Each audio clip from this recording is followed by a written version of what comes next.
I'd also add that it's no mistake that the mole agent came out of Chile. You know, there's a lot of, I've been there several times in Santiago, and there's a lot of heart. There's a lot of emotion. There's something very deep about your culture that touches the heart. And so you should feel proud, I think, that you created the mole agent and that it was so powerful that it allowed us to do that same theme all the way around the world, but it came from you and your heart. Hello, Ted. Hello, Mike. Camila Hi. Miranda from CNN Chile over here. So glad to have this conversation with you. We're a bit short on time, so I'll jump straight to the questions. Great. The first one is for both of you. Maite Alberdi documentary, The Mole Agent, is incredibly beloved in Chile. It caused quite a stir when it was nominated for an Oscar.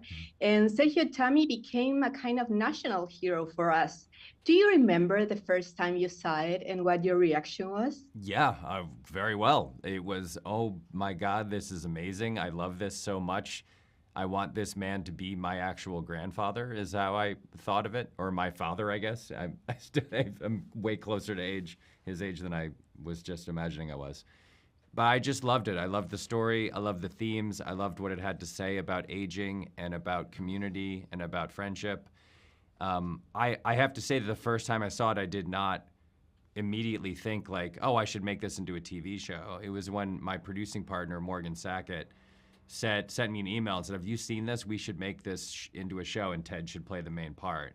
And I watched it again and was like, oh my God, what a great idea. So I instantly loved it. It wasn't until someone else pointed out that we should make it into a show that I realized that that was the right move. But yes, I remember it clear. I remember watching it and laughing and loving it and crying and enjoying it so thoroughly. And then we sent it to Ted and then he watched it.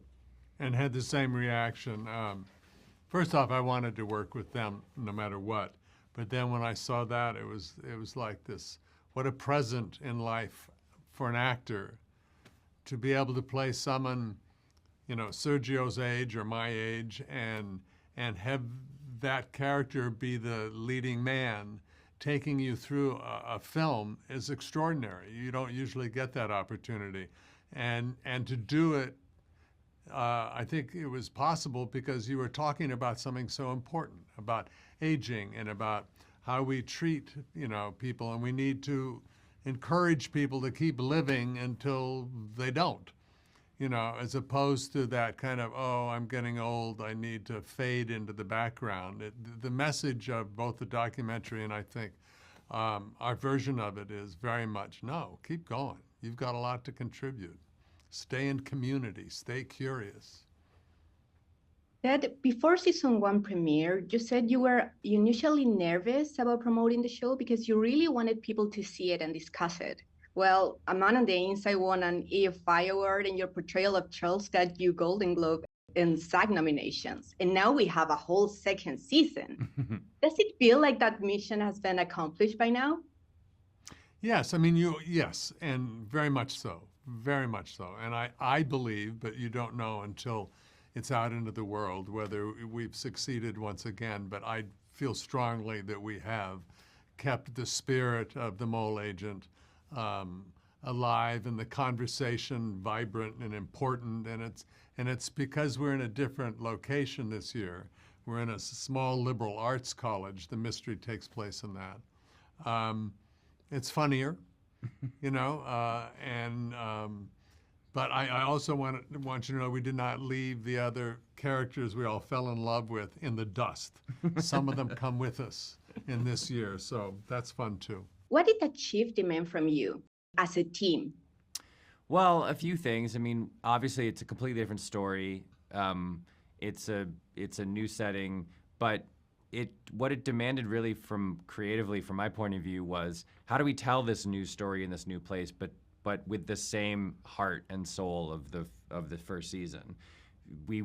I think of the documentary, The Mole Agent, as a North Star for the show, and no matter how many seasons it goes and no matter where those seasons take place, I feel very strongly that the show should always remain true to the essence of the documentary in some way. Like, it should always give you the same feeling that the documentary gives you. And so even as we introduced all these new characters and we have very silly new people who it's a little more like Ted is saying, the show is less about grief and loss and more about a detective investigating a case. But we tried at all times to figure out ways to involve storylines and characters that sort of like imbued the show with that same feeling. And that will be true as long as we make it.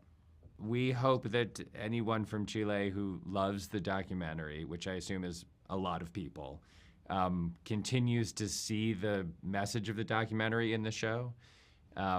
We have, in the first season, we did a lot of little references to the documentary. The show takes place in San Francisco because San Francisco was the name of the home in the documentary, and there are little Easter eggs that we've laid in. But really, the essence of it to me is that I hope that anyone anywhere who loved the documentary will love the show and that they will feel like the show is doing right by the documentary. That's really all that's the number one priority I think we have as a creative team.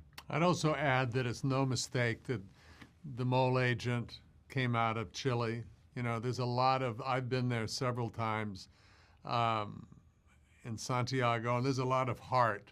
There's a lot of emotion. There's something very deep about your culture that touches the heart. And so you should feel proud, I think, that you created the mole agent and that it was so powerful that it allowed us to do that same theme all the way around the world. But it came from you and your heart.